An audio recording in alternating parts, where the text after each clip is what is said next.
Bonjour mes petits malins et bienvenue sur le journal d'Aurélie La Flamme. Donc, Christy, ça fait du bien moi qui avait chaud.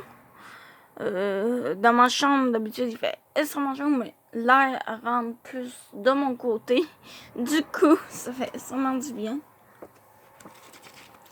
Donc du coup, nous sommes rendus à la partie 2 du mois de février.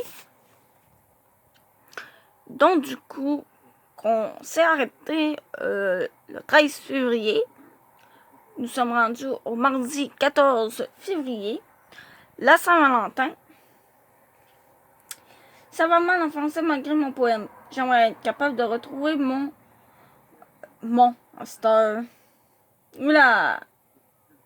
J'aimerais être capable de retrouver ma concentration. Le problème, c'est qu'avant les fêtes...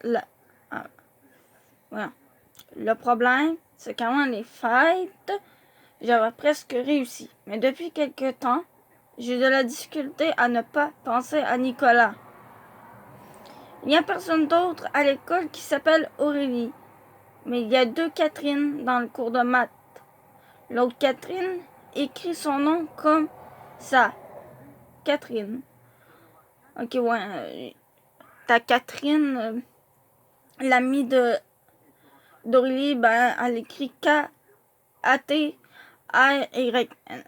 Et l'autre Catherine, elle écrit C-A-T-H-E-R-I-N-E.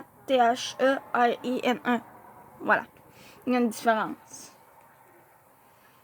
Alors, quand un prof dit Catherine, Kat a une chance sur 2 qu'il ne s'agisse pas d'elle. Mais quand un prof dit Aurélie, c'est sûr que c'est moi.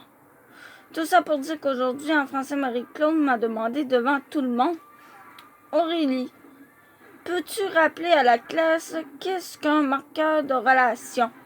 Sur le coup, j'ai été sonnée. J'étais dans la lune. Il m'est arrivé ce qui m'arrive chaque fois qu'un prof dit mon nom. J'ai ressenti une grosse boule apparaître au niveau de mon estomac et redescendre jusqu'à mes pieds, causant un achèchement spontané de ma bouche et m'empêchant, par le fait même de parler pendant un instant. Aurélie, après m'être dérimé, je sais pas, ça, bref. En pensant, oui, le marqueur de relation est un mot qui établit des liens. Je regarde dans mon manuel. Sémantique entre les mots et les phrases. Oui, c'est ça. Elle a continué de parler, mais je n'arrivais plus à écouter. Je ressentais encore ma boule au niveau de l'estomac. Les profs ne savent pas à quel point c'est humiliant de se faire interpeller comme ça, sans avertissement. Une chance que j'ai passé ma journée à étudier hier, sinon j'étais cuite. Midi. Kat est incapable de manger son sandwich. Elle est triste. Elle dit que ça ne passe pas. Elle ne veut pas l'avouer. Mais je crois que le fait que ce soit la Saint-Valentin et que l'école soit décorée avec tout plein de cœurs rouges en dentelle et de cupidons hors quétaine lui fait revivre les émotions qu'elle refoule depuis quelques semaines. Écoute, il faut que tu prennes des forces pour quand tu auras un cheval. Ça l'a ravigoté et elle a commencé à manger. T'as raison. Je ne sais pas pourquoi, je m'en fous pour lui. Une chance que je t'ai, toi, ma meilleure amie. Puis elle s'empare d'un cœur en carton suspendu avec une corde juste au-dessus de notre table et le déchire en 1000 morceaux. 16 heures. J'ai une idée géniale. Kat a besoin d'un marqueur de relation. Moi, pour établir un lien avec un autre gars. Je ne sais pas encore qui. Si elle se fait un chum, elle va recommencer à croire en l'amour et elle recommencera à vouloir me vendre ce sentiment. Et là, moi, je ferai semblant de me laisser convaincre de vouloir sortir avec un gars. En l'occurrence, Nicolas. Titi. Ah, ça c'est fatigant par contre. Oula. 18h. Maman m'a appelé pour me dire qu'elle rentrerait tard et j'ai dû j'ai dû manger, oui, du spaghetti en conserve dégueulasse. Je crois qu'elle a un rendez-vous galant en l'honneur de la Saint-Valentin. 18h50. Je regarde l'ordi de ma mère. Elle chatte souvent et ne s'en rend pas compte qu'elle pourrait tomber sur un maniaque. Vu qu'elle est inconsciente, il faudrait que quelqu'un l'aide. 18h55, en l'occurrence, moi. 18h57, 57, je partais pour dire 56. Si je fouille dans son courrier envoyé, je pourrais voir avec qui elle correspond.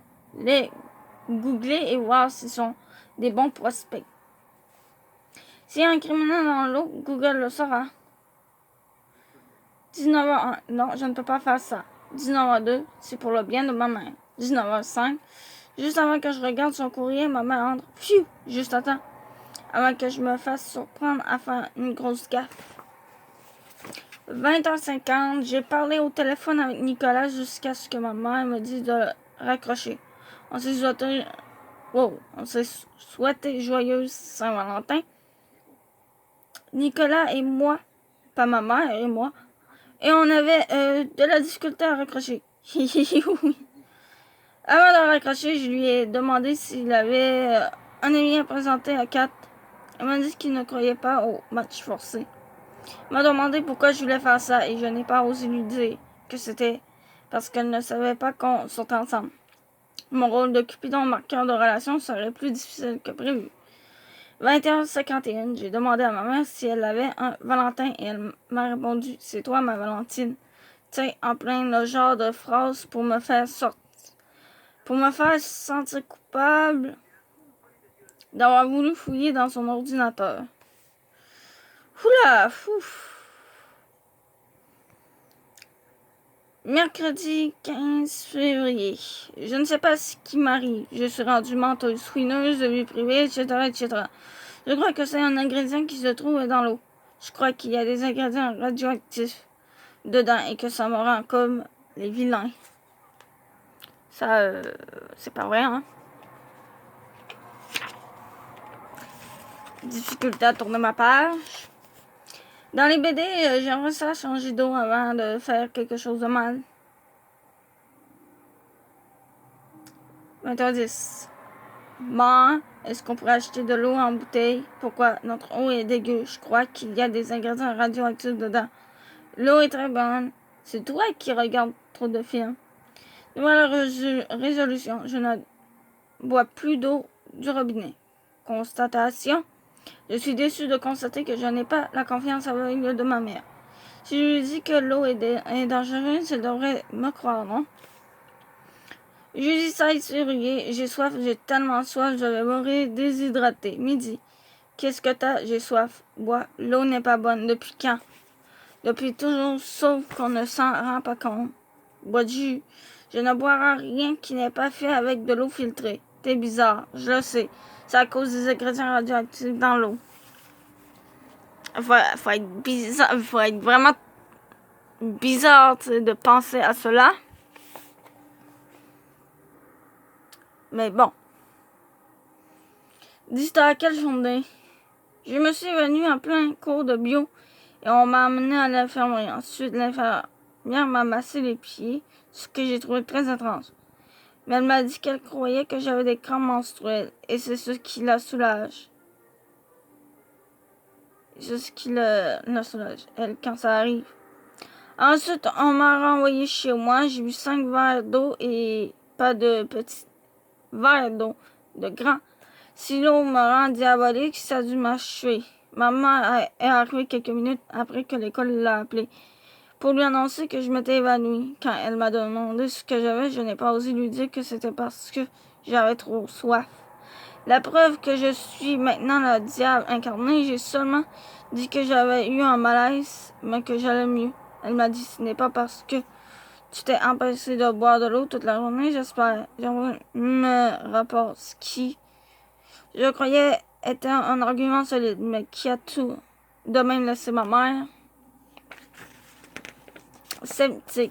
Comment elle a fait pour deviner? Peut-être qu'elle aussi fouille dans mon journal et que lire ce courriel dans le but de la protéger est non machiavélique. N'aurait été que juste retour des choses. 19h, je suis dans mon lit, en train de lire des archives pendant que Sibylle court après des proies imaginaires dans ma chambre. Je crois qu'elle est schizophrène, car ma mère entre sans frapper alors que je lui ai dit 100 fois de le faire. Penses-tu que tu vas être correct, cocotte? Tu n'as pas cogné, excuse. Elle sort et frappe. Oui, entrez. Penses-tu que tu vas être correct? Oui. Parfait, je sors. Avec qui? Un gars que j'ai rencontré sur Internet. Je suis très malade, tu ne peux pas sortir. Tu viens de dire que tu étais correct. C'était pour ne pas que tu t'inquiètes. Allez, je crois que maintenant que tu as recommencé à boire, tu vas aller mieux. Elle me fait un clin d'œil. Ma mère est devenue très irresponsable. Je me suis évanouie à l'école et ça ne l'a fait même pas rester à mon chevet. Tout à coup, que ce serait annonciateur d'une maladie grave. Tout à coup, que ce serait annonciateur d'une maladie grave, je pense que tu vas survivre. Je dirige de la pont. Maman, oui, pourquoi tu dis que tu sors avec des gars? Quoi? Tu dis toujours que je rencontre un gars. Ils ont quel âge, tes correspondants? Tes correspondants, coudonc, mon âge? C'est juste que je trouve ça bizarre. Je n'ai pas cru bon de lui rappeler en plus que les strings se portaient en dessous des pantalons. Parce que jusqu'à maintenant, elle semble être consciente de ce fait. Je n'avais jamais pensé à ça. Tu sais, la dernière fois que j'ai sorti avec des gars, c'était au début de ma vingtaine. J'imagine que c'est un réflexe. Moi, je peux sortir avec des gars, mais toi, tu sors avec des hommes ou des messieurs. Des hommes? Des messieurs? Oui, c'est vrai. À ton âge.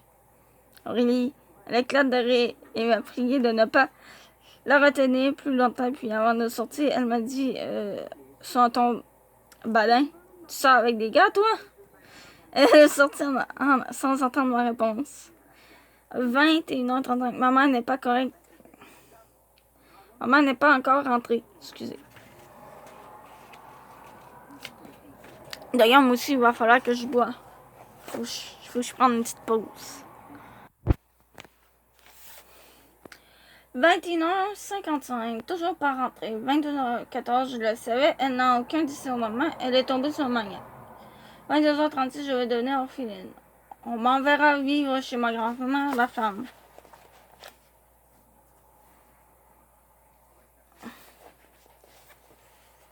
Bon, désolé, j'étais en train de m'étouffer. Je m'étouffe tout le temps avec mes hosties de chandail.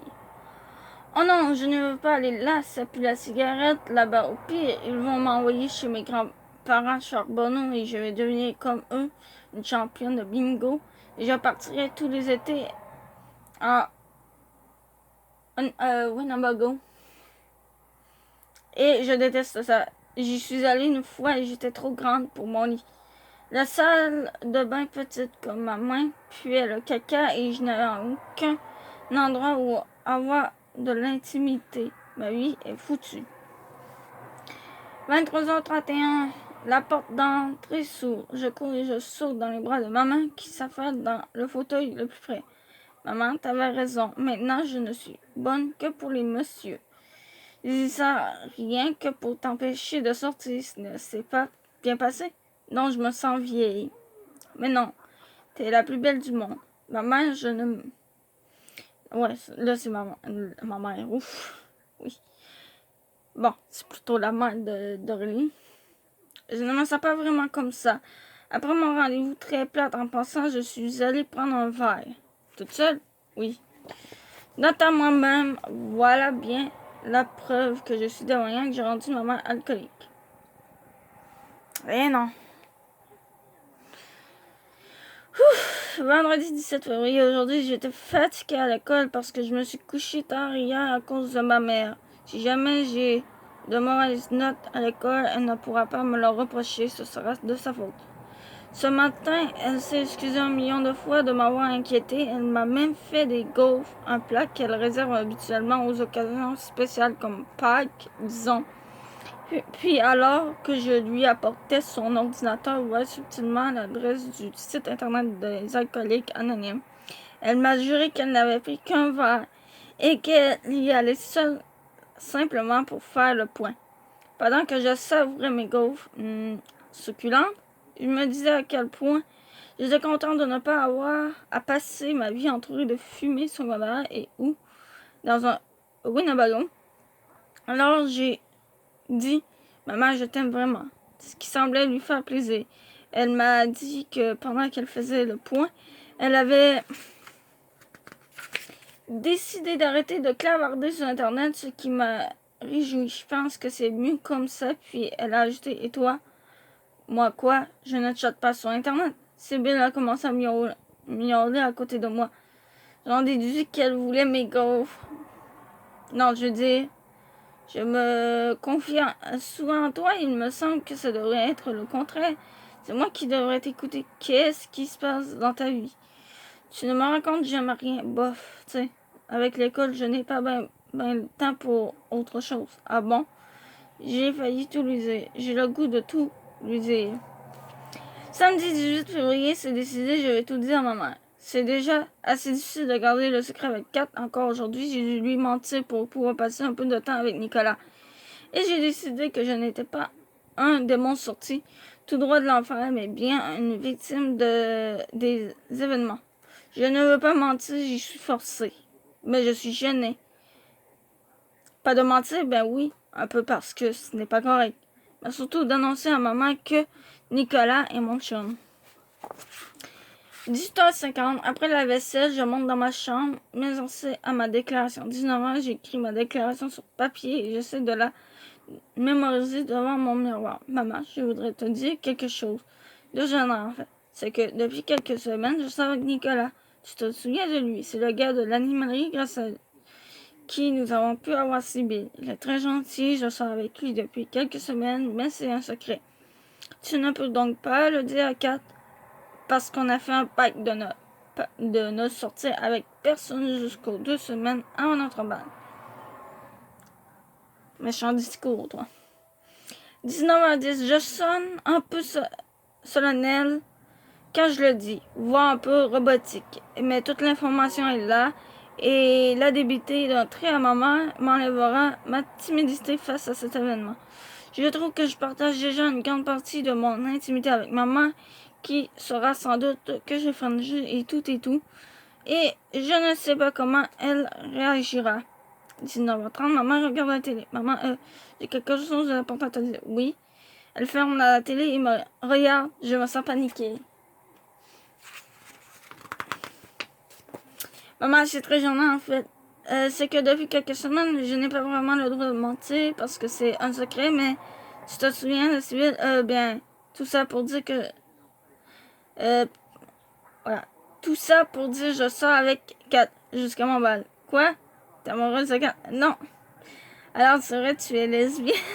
Tu sais, je suis un peu chavirée, mais je te respecte et je vais faire tout ce qui est en mon pouvoir pour que tu sois heureuse malgré ta différence. Je t'aime quand même et je t'assure. Oh, tu m'accepterais si j'étais lesbienne?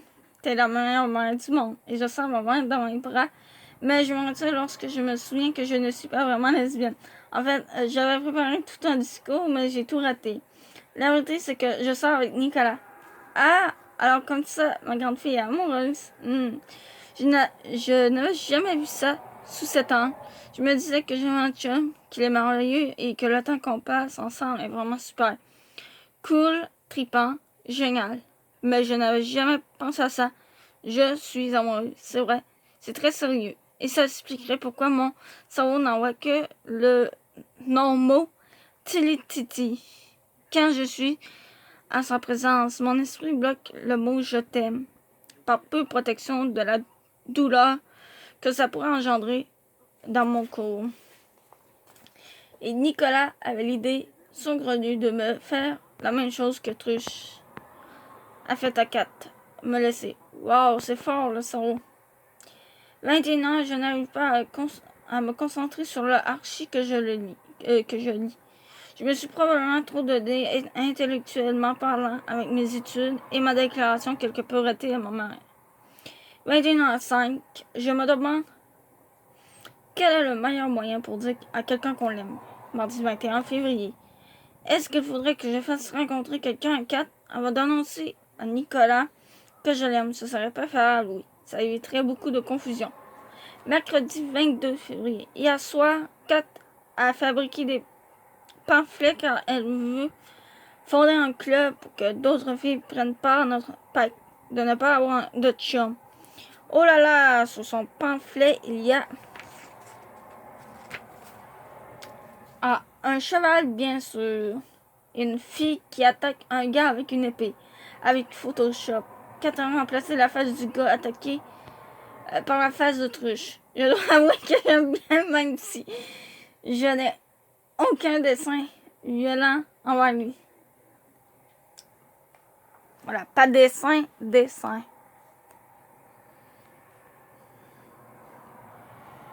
Voilà. Si jamais Kat découvrait que je sors avec Nicolas depuis. Depuis quand, au fait, est-ce que je compte depuis le premier French 23 décembre, depuis la fois où on est allé à l'arcade 25 janvier, ou lorsque je lui ai dit que je voulais sortir avec lui à l'animalerie le 12 février? C'est les Titi, Focus, bref, si elle décidait de me faire approcher, aucune charge ne pourrait être retenue contre moi. Je l'ai consolé, je lui ai souvent donné la priorité sur mes sorties avec Nicolas. Je lui ai conseillé de se trouver une nouvelle passion. Ça sera un peu grâce à moi si elle devient une cavalière professionnelle. Et je suis toujours là quand elle a besoin de moi. Je suis une amie exemplaire. À part bien sûr ce léger détail que je suis une horrible menteuse. Ouh! Dernier jour à lire. Vendredi 24 février, c'est aujourd'hui que je mets à exécution mon plan de matcher Kat et Raphaël, l'ami de Nicolas. Je ne l'ai jamais rencontré, mais s'il est ami avec Nicolas, c'est qu'il doit être tout aussi extraordinaire que lui, qui se ressemblent ensemble. J'ai dit à Nicolas d'agir avec moi comme un ami, parce que s'il montre de l'affection en public, ça pourrait faire de la peine à Kat, vu qu'elle est en peine d'amour. Il a dit OK. 14h, on a donné rendez-vous à Nicolas et Raphaël à l'arcade. Je n'ai pas eu de difficulté à convaincre Kat. Je lui ai dit que depuis que Nicolas m'avait permis de voir Sibylle grâce à ce contact en animalerie, on était devenus amis. 14h01, je préfère me voir comme une Charlie Angel, style espionne internationale qui doit inventer des histoires pour sauver l'humanité, plutôt que comme une menteuse. 14h15. Raphaël est gentil mais spécial. Il a l'air nerveux et comme le frère de Nicolas, pire en fait. Il semble triper sur Brisonis et avoir adopté sa façon de parler, mais vraiment exagérément. Bon. 14h20. On joue aux courses d'auto à 4 et je suis loin derrière les autres. Raphaël me regarde et me dit « Aurélie, est-ce que t'as ton permis? » Non, pas encore. Ah bon, je croyais que t'en avais un. De l'âge d'or, je t'ai cassé. «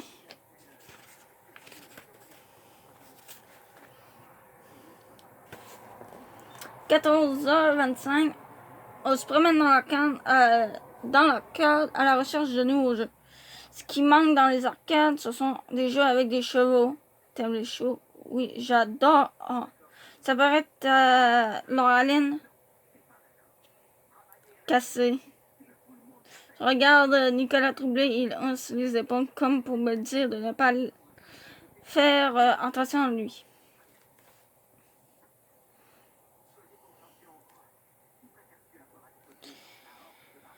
Ouh. 14h45, bon, je vois que Raphaël est un petit peu énervant.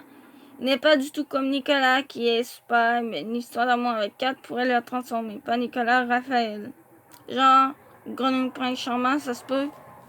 15h, Nicolas me propose de faire une partie de basketball. J'accepte me disant que c'est super si je peux laisser 4 toute seule avec Raphaël. Ça leur donnera assez de temps pour être frappés.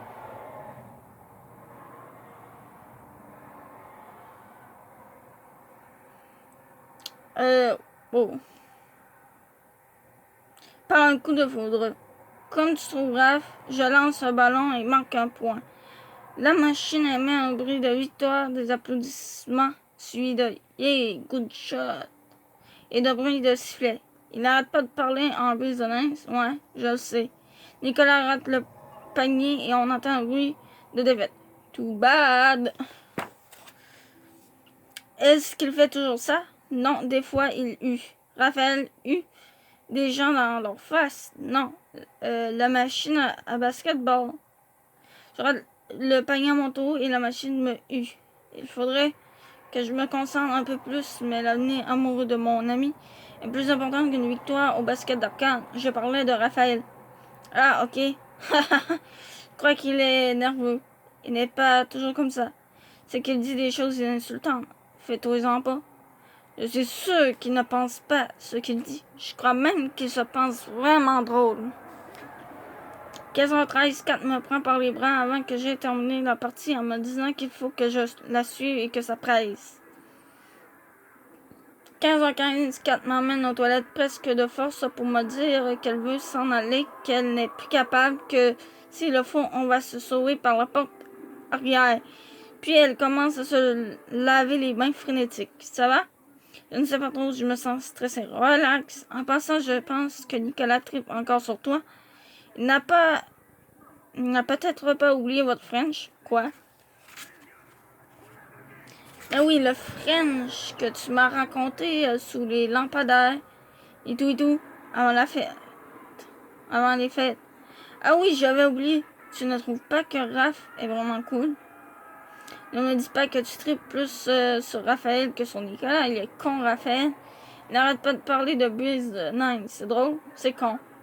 Je suis certaine qu'il fait ça parce qu'il est intimidé par toi et ta grande beauté. Avec toutes les insultes qu'il me lancées, ça me surprendrait.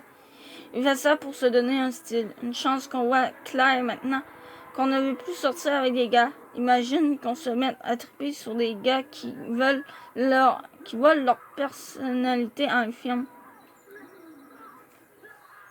Quoi? Tu tripes sur les chevaux à cause d'un film? Ce n'est pas pareil. Mais Nicolas, je suis sûre qu'il se retient de parler comme ça juste parce qu'il tripe sur toi. Ah, tu penses? 15h27. En sortant des toilettes, on voit Nicolas et Raphaël en train de jouer aux courses de moto. Et juste à côté, on voit Truche parler doucement au creux de l'oreille d'une super pétard moins belle que Kat à mes yeux. Kat me prend délicatement la main, comme si elle avait besoin d'un support. Je la regarde et je vois qu'elle retient ses langues. Je m'avance vers eux, j'aligne Truche droit dans les yeux et je dis « Truche, tu n'es qu'un... » Je voudrais dire quelque chose, mais je n'y arrive pas. Je voudrais trouver une répartie assassine pour sauver Kat et son honneur. Mais je suis encore... Tu n'es qu'un... Je sais pourtant que lorsque je vais me coucher ce soir, je vais trouver quelque chose. Alors, pourquoi pas tout de suite? Pourquoi il faut toujours que ça arrive 5 heures plus tard? Des gens me regardent, mes jambes tremblent, il faut que je trouve quelque chose. Tu n'es qu'un pétant. Puis, si tu ne sais pas ce que ça veut dire, cherche dans le dictionnaire, tu sais, c'est le livre qui est juste un peu moins gros que ta tête. Et en fendant l'air de ma main droite, j'ajoute, en passant chaque mot, je t'ai cassé. Truche me regarde la bouche ouverte, carte encore sonné, et met un petit ricanement, et ajoute, puis tu pues des pieds. Nicolas se retourne vers nous, étonné. Raph fait cool, man, toujours en tenant sa main. J'entraîne Kat vers la sortie. Honnêtement, je ne sais pas comment j'ai fait pour sortir ça, comme ça. À brûle pour point, hypothèse, j'ai canalisé toute la culpabilité que je ressens envers Kat pour pouvoir la sauver. Et du coup, c'est ainsi qu'on termine la deuxième partie du mois de février. Donc, je dis à plus et on se retrouvera dans la vidéo de demain. Voilà.